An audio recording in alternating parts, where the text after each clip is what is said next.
অসমীয়া প্ৰতিদিন কাকতৰ আজিৰ হেডলাইনটো আপোনালোকে নিজে ভালদৰে চাওকচোন কি লিখা আছে ইয়াতে লিখা হৈছে যে বহিৰাগত পুঁজিপতিক ভূমি গতাবলৈ শীঘ্ৰে আনিব নতুন আইন। ভূমি প্ৰশাসন আয়োগ গঠনেৰে চলিছে ভয়ানক ষড়যন্ত্ৰ। খিলঞ্জীয়াৰ ভূমি সংৰক্ষণৰ সকলো বাধা নিষেধ প্ৰত্যাহাৰৰ বাবে চলিছে যুঁজা। কৃষিভূমি জনজাতীয় এলেকাৰ মাটি সংৰক্ষণৰ ব্যৱস্থাও কৰিব শিথিল।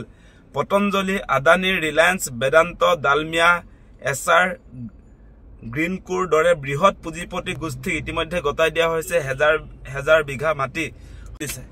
আপোনালোকে নিশ্চয় দেখা পাইছে যে বাবা ৰামদেৱক হাজাৰ বিঘা মাটি ইতিমধ্যে তুলি দিছে। আদানীৰ পুতেকে ইতিমধ্যে মাটি চাবৰ কাৰণে অসমত বাহৰ পাতিছে বিভিন্ন ঠাইত। আম্বানীক মাটি দিবৰ কাৰণে যুঁজা চলিছে। আপোনালোকে এই কাৰ্যসূচীটো দেখিছে নে নাই? এটা জাতি মাটি ভেটি মানে বহিৰাগত বনিয়াক অসমত সংস্থাপন কৰাটো নেকি সেই প্ৰশ্নবিলাক আমাৰ মনলৈ আহিছে আজিৰ দিনটোত। আপোনালোকে নিশ্চয় দেখা পাইছিলে যে ট্ৰাইবেল বেল্টৰ সংখ্যা বঢ়াব বুলি কৈছিলে। আজি ট্ৰাইবেল বেল্টৰ সংখ্যা বঢ়োৱাটো বাদেই দিয়ক, ট্ৰাইবেল বেল্ট আৰু যি ব্লক আছে ট্ৰাইবেল বেল্ট এণ্ড ব্লকতো এতিয়া শিথিল ব্যৱস্থাপনা কৰি দিব। ট্ৰাইবেল বেল্টতো এতিয়া আপোনালোকে দেখিব যে আদানী আম্বানীয়ে ট্ৰাইবেল বেল্টৰ মাটি কাঢ়ি তেওঁলোকে বিভিন্ন প্ৰজেক্ট ল'ব। এতিয়া বিভিন্ন প্ৰজেক্ট ল'বৰ কাৰণে ইতিমধ্যে চৰকাৰী উদ্যোগত আচলতে ছাৰ্ভে চলি আছে। গতিকে অসমৰ ৰাইজে আচলতে বিজেপি চৰকাৰখনৰ এই যিবিলাক থলুৱা বিৰোধী নীতি, খিলঞ্জীয়া বিৰোধী যি নীতি, অসমৰ মাটিসমূহ যে বহিৰাগত বনিয়াবিলাক যে তুলি দিছে, সেই ক্ষেত্ৰত আমি সকলোৱে কিন্তু সৰব ভূমিকা পালন কৰিব লাগিব। আমাৰ মুখবিলাক বন্ধ হৈ যোৱাৰ কাৰণে অসমৰ ৰাইজে এতিয়া হিতাধিকাৰী আঁচনিবিলাকৰ ক্ষেত্ৰত বিজেপি চৰকাৰ সমৰ্থন জনাই দিয়াৰ ফলস্বৰূপে আচলতে এনেধৰণে আমাৰ যিবিলাক সম্পদ, সেই সম্পদবিলাক এফালৰ পৰা আচলতে বহিৰাগত বনিয়াৰ হাতলৈ হস্তান্তৰ কৰি গৈছে এফালৰ পৰা।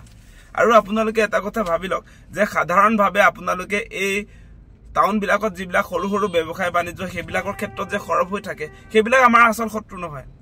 আচল শত্ৰু আমাৰ এই বৃহৎ কৰ্পৰেট গোষ্ঠী আদানী আম্বানী আৰু আপোনাৰ ৰামদেৱক যে মাটি দিছে, সেই মাটি দিয়াৰ ক্ষেত্ৰত আচলতে বিজেপি চৰকাৰখনে যিবিলাক আচলতে তেওঁলোকে কাৰসাজি ৰচনা কৰিছে, গতিকে সেই ক্ষেত্ৰত আমি সৰব হ'ব লাগে। আমি সৰু সুৰা মাৰোৱাৰী বঙালীৰ বিৰুদ্ধে মাত মাতি লাভ নাই।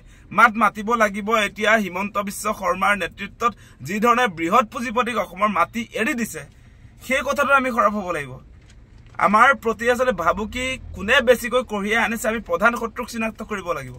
এতিয়া চৰকাৰ, আজি বিজেপি চৰকাৰ চলি আছে, মুখ্যমন্ত্ৰী হিমন্ত বিশ্ব শৰ্মা, তেওঁৰ নেতৃত্বত যে অসমৰ মাটি আজি এফালৰ পৰা আচলতে এই আদানী আম্বানীৰ হাতত তুলি দিছে, আজি পতঞ্জলিৰ নামত আপোনাৰ বাবা ৰামদেৱৰ হাতত তুলি দিছে, সেই বিষয়বিলাকত আমি সৰব হ'ব লাগে।